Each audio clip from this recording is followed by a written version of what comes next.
Where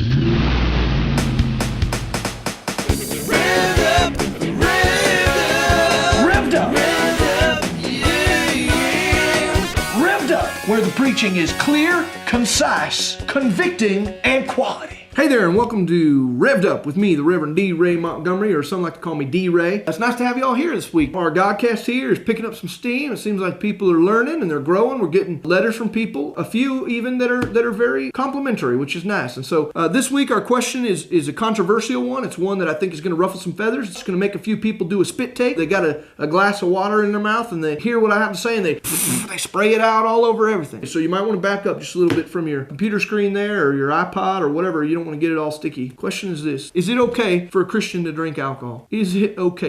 I can't even believe that this is one of the questions. It seems like, compared to the other things we've done, Ronnie, it's just silly. If it were okay for a Christian to drink alcohol, let me ask you this. Why do you think we'd give you them tiny little cups full of grape juice instead of wine? The Bible talks all about wine here and there, and then when it comes time for us to have communion at the church, we're handing out them little cups, and what do they got in them? They got in them grape juice. Why do you think we do that? Not because drinking alcohol is okay, because it ain't okay. If it were okay, what? We'd have communion with 40s of malt liquor, maybe. Is that what you like? Probably. We'd probably get more people in our church if we did communion that way. We hand out pancakes and 40s of malt liquor, and that'd be our communion. We'd have the biggest church. That could be how that Rick Warren's getting so many people in his building. You know what I mean? Getting a lot of people. Be a good recruiting tool. But nonetheless, drinking's not okay. People say, well, why? And I say, because in the good book, drinking is associated with all kinds of wrong things. Drinking is associated with debauchery. It's associated with idolatry, slander, orgies, stealing and lying. It's murder and witchcraft and rebellion. Treating children unkindly. It's associated with wrecking boats out on the ocean, bad communication skills, nudity. I mean, there's so many things. Do you want to honestly associate yourself with something that could lead eventually to debauchery? I don't think any of us want that. And I'll hear people and they'll say, well, I understand, that's what happens in the Bible, but isn't it possible to drink without getting drunk? Pastor D. Ray, that's what they say. And here's what I tell them every time. Well, for Noah, it wasn't. For Noah, it says in the good book that he got out of his big ship there and he drank so much, he got drunk, he fell down naked, and his sons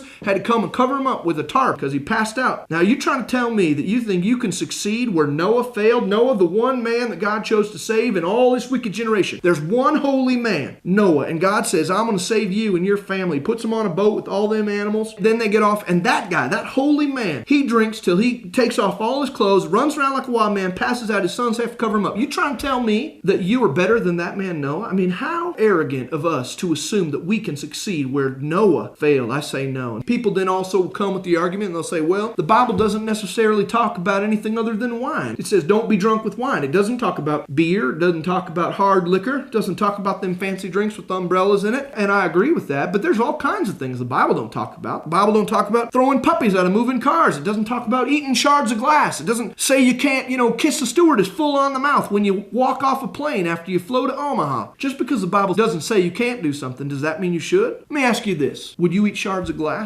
Because if you wouldn't, even though the Bible doesn't say you can't, if you wouldn't eat shards of glass, then you shouldn't drink alcohol for the same reason. Even though the Bible may not say you can't, that doesn't mean it's good for you. It's the equivalent of eating shards of glass.